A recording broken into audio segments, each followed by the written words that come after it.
numero 197. È aperta la votazione. Sì. Il Consiglio approva. Sì, un risultato davvero molto importante, un risultato importante che mette a disposizione dei nostri giovani uno strumento in più per cercare di riqualificarsi e trovare lavoro.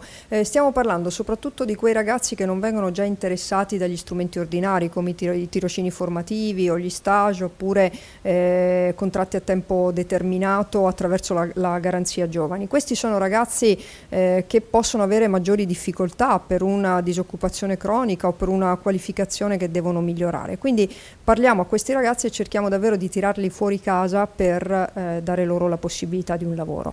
In più abbiamo previsto nell'Attiva Giovani anche lo strumento per i cosiddetti voucheristi intensivi. È vero che lo strumento è stato abolito a livello nazionale, ma a maggior ragione adesso serve poter intervenire in quei casi nei quali appunto il voucher veniva utilizzato in modo intensivo e quindi permettere stabilizzazioni e regolarizzazioni di rapporti attraverso anche un incentivo regionale. Noi dobbiamo creare le condizioni perché il lavoro cosiddetto occasionale, il vero lavoro occasionale, i cosiddetti lavoretti che prima riguardavano solo l'agricoltura o il lavoro domestico possano trovare in qualche modo un riconoscimento e anche una regolarizzazione. L'alternativa rischia di essere il lavoro sommerso e chiaramente non possiamo permettercelo, per cui chiediamo al Governo, e la Giunta si è impegnata in questo senso, di trovare strumenti che possano regolamentare il lavoro occasionale, anche ad esempio il lavoro a chiamata, però con semplificazioni che permettano ovviamente di mantenere forti i controlli, ma allo stesso tempo di dare possibilità ai lavoratori e alle imprese di avere strumenti utilizzabili.